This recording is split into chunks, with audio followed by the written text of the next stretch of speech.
as far as you mentioned the tight calves, and that's the number one complaint that I've heard in most basketball players.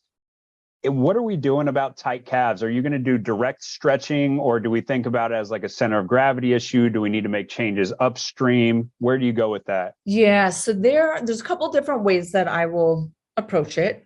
Is if the tight calves, one, I want to figure out if it is a hypertonicity, meaning is it just a little bit shifting more towards baseline hypertonic spastic, right? When that is the case, I'd like to use vibration to cause a relaxation versus just traditional SMR or foam rolling trigger point release. So I would say either get your calves on a power plate or something, or any of these vibration rollers, so that you're incorporating the neurological component to the hypertonicity. I will always look at calves, quads, so posterior lower leg, anterior upper leg, because there's a strong correlation between tight there, tight top, and then, like you were kind of alluding to, that the pelvis is probably rotating forward. Yeah. And then when it's rotating forward, you are pulling and stretching the posterior line. That all the calf stretching in the world is not going to make your calves relax or more flexible if your pelvis is in an anterior tilt. Right. One thing that I do want to say, though, real quick, is that what I teach in my workshops outside of just tight calves is limited ankle mobility, which is one of the biggest things out there. Is like, my ankles are tight. Is it tight calves? Do I have hypertonicity in my calves? Do I have a structurally short Achilles tendon? That is something that you want to think about as well, is that you could just have a baseline end stretch of your collagen in your Achilles tendon, and any foam rolling, releasing, stretching, eccentrics, it's not lengthening, right? So one, you have to accept that. Yeah. The other big one that I see is that there's a shift in the talus. So you could actually have a bony block in the ankle joint because your talus shifted forward. And then when your tibia tries to come forward to flex your ankle, it just hits the talus and you can't move forward.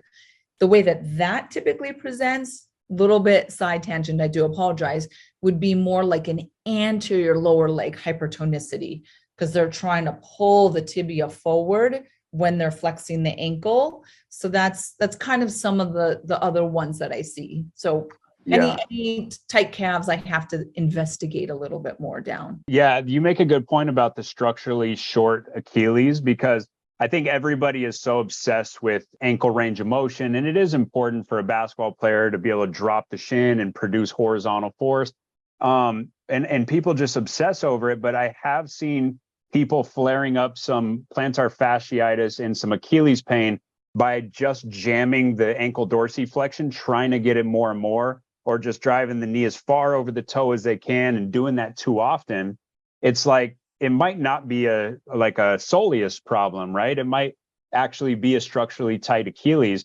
And if that's the case, then all that stuff is just going to tug on it more and more and more. Yeah, 100%. That's why I always tell people, it's not limited ankle dorsiflexion is not always quote unquote tight calves, right? Yeah. And you want to understand a little bit more. Is it the gastroc? Is it the soleus? Is it the structurally short tendon? Is it the pelvis is forward? Is it the bottom of the foot? Are you an overpronator? Is it a bony block? Right? So there's a lot that goes into that. So I'm glad that you referenced that as well, that we don't want to just force range of motion. Yeah.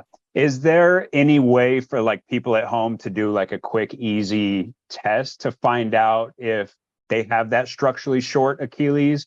Or is that kind of a thing that you need somebody in person to look at? Well, I'll give you where I typically will see it. One, you can't assess it on yourself. So I'm sorry. Sorry to the listeners. But there's certain patterns that you will see. So any sort of early heel lift. So an early heel lift would be like a really bouncy gait, right? It's the walk of a friend that you can tell it's them, a block away, you're like, oh, my friend's coming over, right? Because you can recognize the pattern.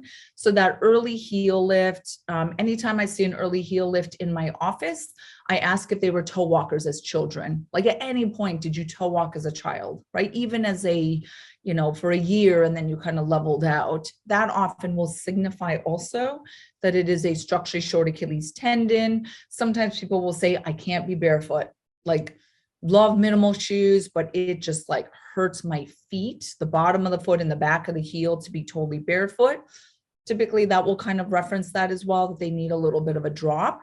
And then any history of insertional Achilles tendon issues. Yeah, I just saw somebody yesterday actually who had these huge, strong calves. And I was like, wow, what do you do for calves? And she was like, I've never trained my calves, but I walk on my toes. So it's like, yeah, that's your workout at all times. You're just doing calf raises, basically.